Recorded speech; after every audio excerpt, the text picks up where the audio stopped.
Are you overcommitting and overscheduling yourself? Do you find yourself regretting a reaction you've had? Do you find yourself stress eating? I'm Chef Amber, and I'm super passionate about showing you that what you put in your body matters now, today. And I'm very passionate about sharing my healthy, sexy recipes with you.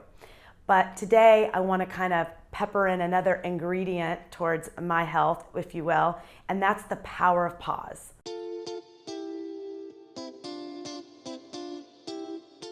Now, what does that mean to me? That means that before I make a commitment of saying yes to anyone, whether it be work or personal, I'm going to pause and I'm going to take a breath and I'm going to think, does that really align with me? Pausing for me is everything. The power of pause is so important to me because it helps me really align with my inner being and myself. It helps me not overschedule and commit. It helps me stay balanced and present. It helps get rid of any sort of resentment that I might have towards myself by saying that yes. It helps me stay balanced with my eating, honestly. It helps me stay balanced with having mindful eating, not taking, why do I have this food in my mouth? Oh, I'm not being mindful because I didn't pause. I'm just kind of going through the motions, right? And another thing for me is reacting. And that's why it's important. I've been a reactor my whole life. I won't say that I've lost relationships for overreacting, but I've definitely had some damaging relationships from the past of not pausing. So my relationships are healthier, stable, and I've been actually able to create boundaries because I've been able to pause. Instead of just go fire that next sentence, whether it's personal or business, I can stop and be like, what do I want to come out of my mouth next?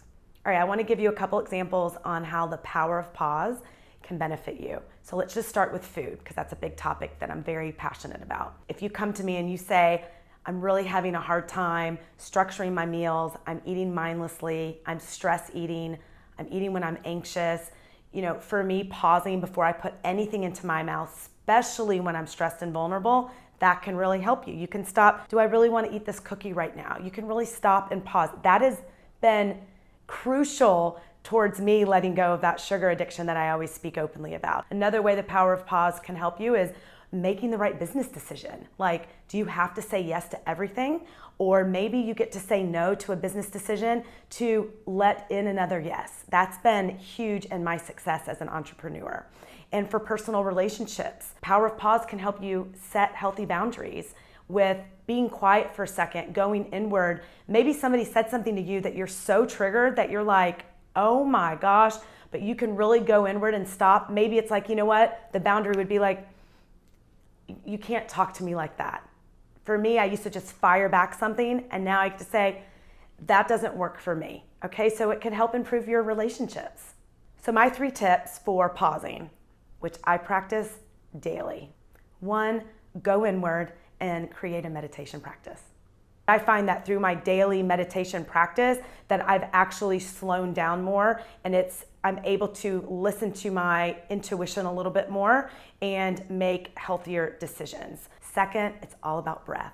Breath, breath, breath. So if I'm in the middle of especially a heated something or a business decision, I pause for a second. For me, I like to feel my feet on Mother Earth, on the ground, and I do a breath that comes up through my feet, all the way up the back of my spine. Nobody has to know. I hold it and I release it. And you can do it very privately and very quietly. No one has to know. You can just kind of go inward and do it. I like to see it kind of circulating like that. I try to do it at least 4 times before I say something, put that piece of food in my mouth, and really try to check in with myself. And the third thing, put pen to paper and journal. So if I have a big decision I'm trying to make and I'm all gunked up with it, then I go home and I'll put pen to paper and really write out like what really matters to me. Does this really feel good? I say to myself, is this honoring myself? Like, is this a true yes to me, Amber, or a no? I try to really get and listen to my gut and my heart. And if it feels like, maybe I want to do that, then I put it on the burner for a second. I do not make a commitment. If it's a maybe, then I wait till the next day.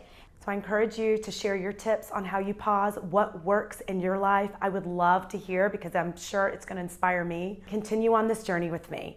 If you haven't already subscribed, subscribe below. If you're not following me on social media, I'm Chef Amber LA. And if you want any more tips or tools for living or any sexy, yummy recipes, go to chefamber.com. Until next time, ciao, ciao.